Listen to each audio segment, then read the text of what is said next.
up an authentic astronaut experience. 12 days up in space, growing your own food, hanging out on the holodeck, incredible views, not to mention being in zero gravity the whole time. They may even build space condos. Imagine your vacation home being on the moon. Sounds like fun, right? But hold on, how much will this cost again? A space vacation is not going to be cheap. Let's hope you have deep pockets. A 12-day mission will cost you $9.5 million. And hopefully you don't have a job either, because in order to go up into space, you'll need to complete a 3-month training course beforehand. If you're looking for something a bit more luxurious, book your getaway in a space hotel. A Russian company is developing a hotel attached to the International Space Station. It'll come with 4 bedrooms, massive windows, hygiene facilities, and even Wi-Fi for all your inevitable Instagram selfies. Think edge walking on a tall building is exciting? Well, how about a spacewalk? Companies plan to let passengers venture outside the space station and walk around. They will have a guide, as well as a suit that has its own personal rocket propellers. Aspiring astronauts can stay here for up to a month, if they have $60 million to spare. Not worth that much? Don't worry, you still have other options. That is, if you happen to have a cool 250 grand lying around.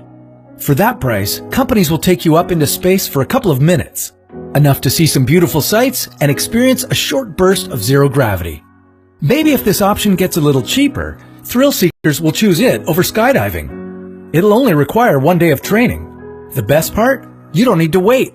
Flights like this are happening right now.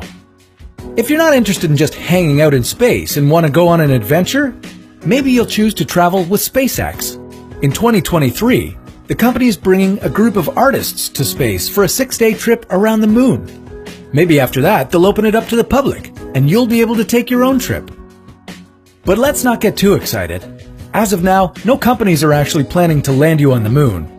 And Mars isn't even in the conversation. That's too expensive, too dangerous, and should probably be left to the professionals. For now. All these trips sound like fun if you have the money. But let's be clear that they have the potential to be extremely dangerous. Apart from something going wrong on the space station, you'd also have to worry about your body. If not adequately conditioned or in good health, you could experience a heart attack or fainting. And that's before you even get to space.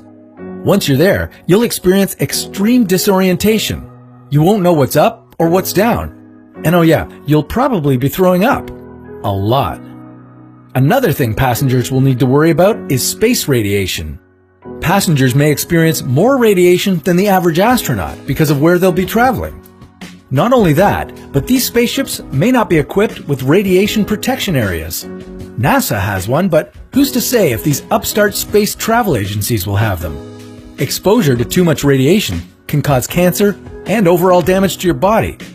Luckily, the chances of getting significantly hurt by it are slim, but it's not something that travel insurance is likely to cover. In the past 50 years, only 550 people have been up into space, and only 7 of them were private citizens. Could you be the 8th? Probably not, at least not for a decade or so. Space tourism right now is only for the rich, but it's slowly getting more accessible, and one day you might be able to order room service with a stunning view of the Earth. So until then, keep stockpiling your money, get your body in astronaut condition.